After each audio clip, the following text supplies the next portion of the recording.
Long before James Bond and an aging Indiana Jones fought a bunch of aliens in the Wild West, there was Ganpuru Gunmans Proof, an insane Link to the Past lookalike with cowboys, aliens, and firearms.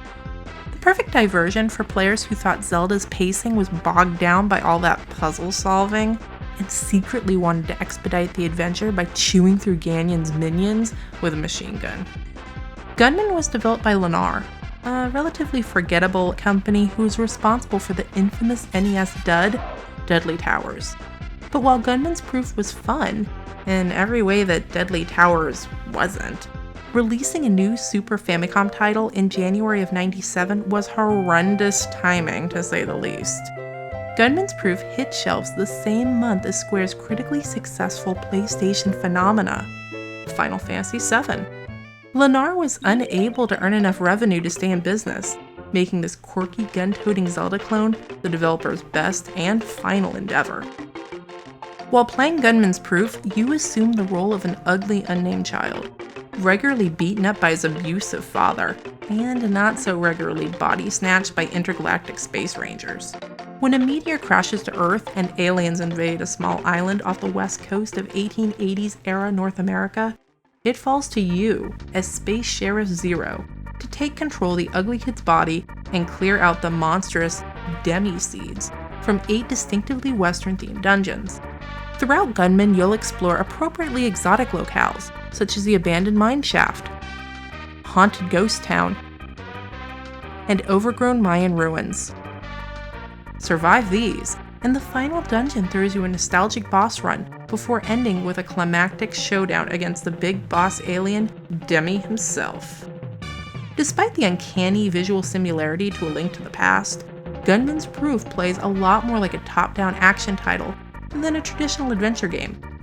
You can fire your weapons in 8 directions, although personally I found it difficult to pull off diagonal shots reliably, strafe left and right, and crawl under enemy bullets. While Gunman does include Zelda's traditional bombs as a secondary attack, using them is reserved solely for dealing major damage.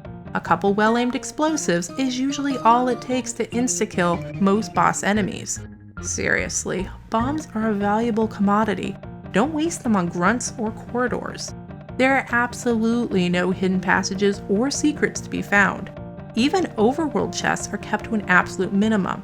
Wandering off the beaten path occasionally rewards you with an extra life or the odd bomb cluster, but there are no real hidden secrets to discover or puzzles to solve. Gunman clearly emphasizes combat and the player's ability to shoot enemies up with reckless abandon. Clearing out dungeons is all about staying alive, collecting scattered treasure chests, and executing dungeon bosses as efficiently as possible. After defeating a boss, you'll receive a health container, an extra life, and a point-based ranking. Points are tallied for collecting dungeon treasure, maintaining full health, and for the speed in which you destroyed the boss. But like in a game of Whose Line Is It Anyway, the points don't matter and the ranking is awarded for congratulatory back-patting and bragging rights only. That said, it's a real shame Lenar didn't give the dungeon rankings greater impact. I would have loved to have been able to replay dungeons and refight dungeon bosses just to improve my score, especially if doing so would have unlocked additional lives or bonus weapons.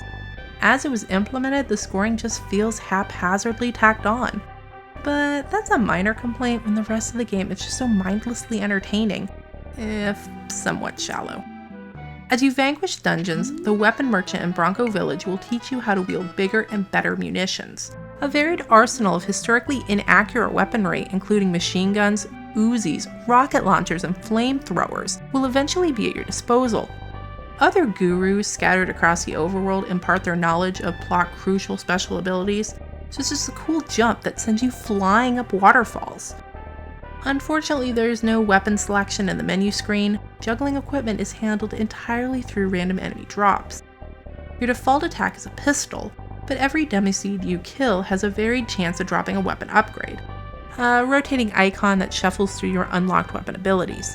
Picking it up will either equip you with the last image displayed, or refill your ammo if you're already holding that particular gun. Overworld enemies might also drop a carrot, a truly magical root that summons your trusty body-snatched ass, Roboton. A Upon eating a carrot, your flamboyant steed strikes a ridiculous pose, and you're granted some short-term offensive invincibility, Super Mario Star Power style. Overall, Gunman isn't a particularly hard game. Early game enemies may chew through your finite life supply. No worries, you get infinite continues. But mid-game weapon upgrades and late-game damage boosts grant you the freedom to sit back and relish the chaos. Ganpuru Gunmans Proof might feel a little shallow in the gameplay department, and a little frustrating when a game over leaves you hoofing it back to town. But it's the combination of the game's extraordinary strengths. The Old West landscape, the over-the-top humor, the quirky art direction, and the frenzied battle system that screams, play me now!